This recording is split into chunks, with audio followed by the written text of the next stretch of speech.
አልማዝን ሳሚ ካለችበት አፈላልጎ አንድ ላይ አጅበዋት ወደ ሰላም ቤት እውነታውንና ትክክለኛውን ታሪኩን ተናግረን ጉዳዩን መጨረስ አለብን በማለት እንግዲህ ሳሚ ለአልማዝ አስጠንቅቋት እንግዲህ ጉዟቸውን ወደ እነ ሰላምዬ ጋር እጅጉን በጣም ዳጊና ብሌን ደስ አላቸው አልማዝን ሲያገኟት፣ እንዲሁም በይበልጥ ደግሞ ሳሚ ስላገዛቸው። እናም ተሰብስበው ጉዟቸውን ወደ ሰላምዬ ጋር እያደረጉም ይገኛሉ። ሰላም ጤና ይስጥልኝ ውድና የተከበራችሁ አድማጭ ተመልካች ቤተሰብ እንደምን አላችሁ? ባላችሁበት ሰላማችሁ ብዝት ይበል። ለዚህ ቻናል አዲስ ሆናችሁ ቻናሉን ሰብስክራይብ በማድረግ ቤተሰብ የሆኑ ነባሮች ላይክ፣ ሼር አይረሳ። እንዳየነውና እንደተመለከትነው በባለፈው ክፍል እንግዲህ ብሌን በላያቸው ላይ እንግዲህ በሩን ዘግታ ቆልፋባቸው ነበር ማለት ነው። አልማዝን ፍለጋ እንዲሁም ደግሞ ሳሚን ተማጽና እንዲያግዛት አልማዝ ያለችበትን አፈላልገው እንግዲህ ለሰላም እውነታውንና የሰላምን ሕይወት ለመታደግ ሲባል እጅጉን በጣም ትልቅና ረጅም ጉዞ ተጉዛ ብሌንዬ መጨረሻ ላይ እንግዲህ ውጤቷ ያማረ ይመስላል ማለት ነው። ውድ ተመልካቾች አደራ ድራማ እጅጉን በጣም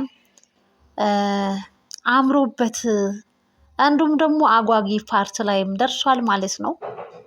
በሌላ በኩል እንግዲህ በር የተቆለፈባቸው ቃል ያዙ ልቀቁኝ እያለች እንግዲህ ተመልክተናታል።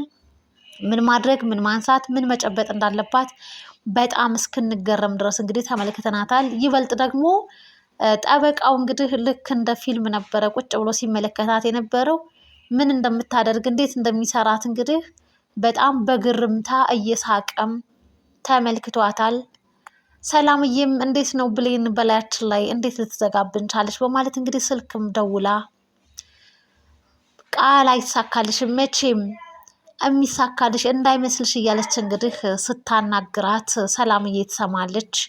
ምኑንም አይሳካላት ምን እየተካሄደ ነው ምን እየተፈጠረ ነው በማለት እንግዲህ ሰላምዬ ትልቅ ጥያቄ ፈጥሮባታል።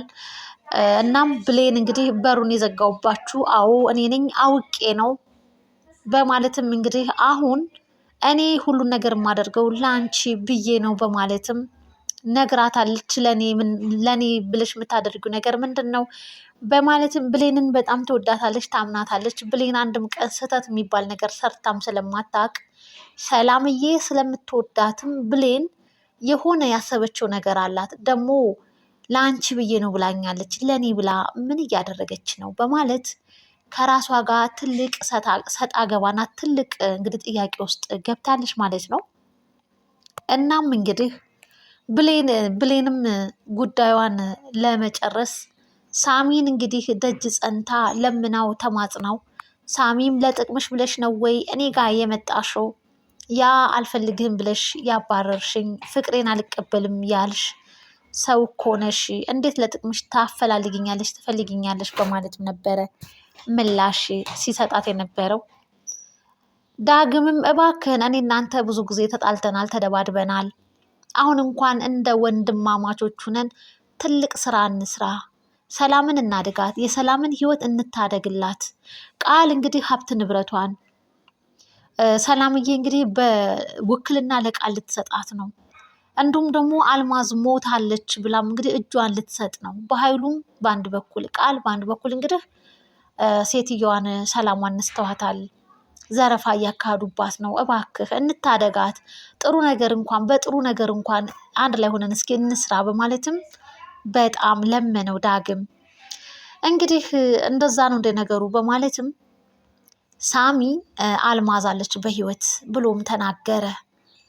መኖሩን ብቻ ሳይሆን በሰዓቱና በጊዜው እኔ ነበርኩኝ ይሄን ነገርም እንግዲህ ሳቀነባብር የነበረው አለ ሳሚ። እውነቱን ተናገረ። እንዲሁም ደግሞ ዳግም ብሌንን በጣም አመሰግናት። አንቺ እኮ ትለያለሽ የኔ ውድ በማለት እጅጉን በጣም አብዝቼ እወድሻለሁ የኔ አድርጎ አንቺን ስለሰጠኝ አምላኬ ተመስገን እያለ የሳሚ ስሜቱ ቢጎዳም ዳግም ብሌን አልማዝ አለች አልሞተችም ብላ እንግዲህ እጅጉን በጣም ስትከራከርም ነበርና ዳግምም ባይኔ በብረቱ እኮ ነው ያየኋት እያለ እንዴት ራሷ እንደሳተችና እንዴት ወደ ራሷ እንደተመለሰች ከሰላም ቤት እንዴት በሬሳ መልክ እንደወጣች እንግዲህ ሳሚ አንድ ባንድ ይነግራቸዋል። በጣም ተገረሙ። ለካ አይት ያየኋት ልክ ነኝ ማለት ነው በማለትም ዳግምም እጅጉን በጣም እንግዲህ ተደንቆም በብሌን እንግዲህ ሀሳቧን ባለመቀያየሯ ባለመወላወሏ እጅጉን በጣም ተደመመባት። በፍቅረኛው እንግዲህ ሲደመም እጅጉን በጣም ፍጹም ፍቅሩን ሲገልጽላት ምንኛ ያስደስታል።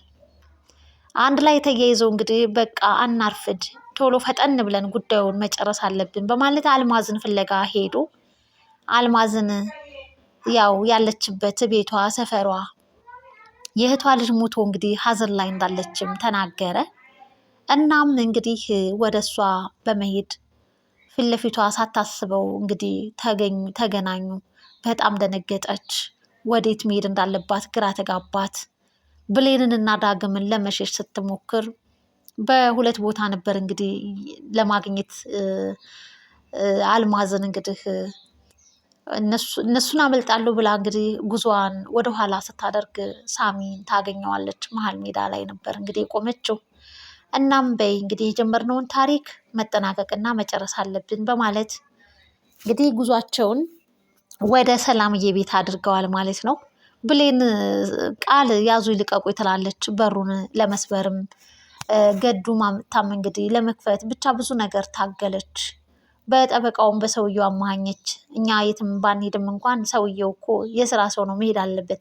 አረ እኔ ችግር የለውም እኔ ስራ የለኝም የሚያጣድፍ ነገር የለኝም እኔ መቀመጥ እችላለሁ ብሎ ጠበቃውም ወደ መቀመጫ ቦታው ተቀምጦ የቃልን ሁኔታ ዝም ብሎ ሲመለከታት ነበር። ልጅሽ ጤነኛ አትመስለኝም እያለም ለሰላም እንግዲህ አንዳንድ ነገሮችን ተናግሯል። ሰላምም እባክሽ አርፈሽ ተቀመጪ፣ በሩን እንዳትሰብሪ፣ ምክንያቱም ብሌን ለአንቺ ብዬ ነው ያለቻትን ነገር ከአእምሮ አድርጋታለች። አልማዝም አልሞተችም ብላታለች። ብቻ ብዙ ነገር እናም እንግዲህ ቃልም እጅጉን በጣም እየተንጨረጨረች እየተናደደች ብሌንም አይሳካልሽም ሁሌም አሸንፍሻለሁ እያለቻት ስለፎከረችባት በጣም እንግዲህ ተናዳ ያዙ ይልቀቁ ስትል ነበር። ቤት ውስጥ እንዴት ሰው ታፍኖ ይውላል?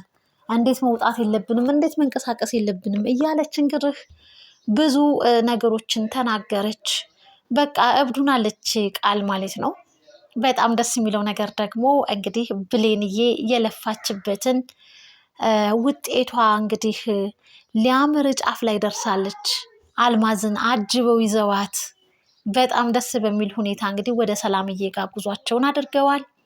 እናም እንግዲህ ያላት አማራጭ ብዙ ከወጣች ከወረደች ብዙ ከተናገረች በስልክም ሆነ መጥፎ ቃላቶችንም ከወረወረች በኋላ ቃል ወደ ክላሷ ነበር ያመራችው። ለምን በኃይሉን ደውዬ አልነግረውም የሆነውና የተፈጠረውን ነገር ለምን እሱ ከውጭ አያስቆማቸውም በማለት ወደ በኃይሉ ትደውላለች። በኃይሉን በጣም ደነገጠ። ምን በማለት ነበረ ሲያዳምጣት የነበረው የሆነውንና የተፈጠረውን ነገር ሁሉ ነገረችው። በኃይሉም እንግዲህ አሁን ላይ በሚገርም ሁኔታ ተስፋ የመቁረጥ ስሜት ላይም ደርሷል። ነገር ግን ማንም ሰው የመጨረሻውን እጣ ፋንታ እስከሚያይ ድረስ መፋለሙን አያቆምምና ፍለጋ ነበር እነሱን የሄደው ማለት ነው። በሚገርም ሁኔታ ግን እነሱም ተያይዘው ወደ ሰላምዬ ቤት እንግዲህ በመጡበት ታይም በር ላይ እንግዲህ የሰላም በር ላይ እንግዲህ ተገናኝተዋል ማለት ነው። በጣም ደንግጠዋል። ሁሉም በድንጋጤ ቁመው በኃይሉን እየተመለከቱት ነው። በኃይሉም እነሱ አንድ ላይ ታጅበው ዳግም፣ ብሌን፣ አልማዝ፣ ሳሚ ሆነው እንግዲህ ወደ ሰላምዬ ቤት ጉዟቸውን በአንድነት እንግዲህ ሲመጡ ሲመለከታቸው በጣም ደነገጠ፣ ተናደደ። ምን ማድረግ ምን መሆን ምን መያዝ ምን መጨበጥ እንዳለበት ግራ እስከሚገባው ድረስ ተመልክቷቸዋል። በዛ መሀል እንግዲህ አልማዝን በጣም ደንግጣ ተመልክተናታል ማለት ነው። ወዴት መሄድ ወደፊት ወደ ኋላ እንዳትመለስ እነ ሳሚ አሉ፣ እነ ብሌን እነ ዳግም አሉ። ወደፊት እንዳትሄድ እንግዲህ በኃይሉ አለ። ብቻ መሀል ላይ እንግዲህ ተሰብስበው ተፋጠዋል። ይሄ ፍጥጫው ምን ይከሰትስ ምን ይፈጠር ይሆን? በስተመጨረሻ በኃይሉም ያለው አማራጭ ሽጉጥ መደቀን ነው። ላያቸው ላይ ይተኩስባቸውን ስንቶቹ ላይ ይተኩሳል። እነሱ እንግዲህ ብዙ ናቸው። አሁን ላይ እንግዲህ መተኮስም መሞትም ካለብኝ እኔ ነኝ በማለት እንግዲህ ሳሚ ከፊት ለፊት እነሱን ከኋላቸው አድርጎ እሱ ከፊት ለፊት ላይ እንግዲህ ይታያል ማለት ነው። ይተኩስበት ይሆን በኃይሉ ሳሚ ላይ? ምክንያቱም ሳሚን እንዲህ በአደባባይና በፊት ለፊት ሳይሆን መግደል የሚፈልገው በድብቅ እንግዲህ በስተጀርባ ነው። ማጥቃትም ሲያጠቃውም የነበረው ማጥቃትም የሚፈልገው። እናም እንግዲህ ለሰላምዬ የህሊና እረፍት እንዲኖራት እንግዲህ አልማዝን አጅበዋት እየመጡ ባሉበት የሰላምዬ ቤት የመግቢያው በር ላይ ሲደርሱ እንግዲህ በባህሉ በኩል ቃል ለባህሉ ደውላ በነገረችው መሰረት እንግዲህ እሱም ጠብቋቸው በስተመጨረሻ እንግዲህ የበሩ ላይ ሲደርሱ እነሱም በኃይሉ ይመጣል ብለው ባላሰቡበት ታይም እንግዲህ ከፊት ለፊታቸው ተከስቶባቸው ሽጉጥ ተደቅኖባቸዋል። ሽጉጡ ላይ እንግዲህ ይተኩስባቸው ይሆን ወይንስ ምን ያደርግ ይሆን? እሱን እንግዲህ በቀጣይ ክፍል የምናይ ይሆናል። ለዛሬ የነበረን የአደራ ድራማ የክፍል 69 ይህን ይመስል ነበረ። በቀጣይ ክፍል እስክንገናኝ ቸር ሰንብቱ። ላይክ፣ ሼር፣ ሰብስክራይብ አይረሳ ፋሚሊ። ባይ ባይ።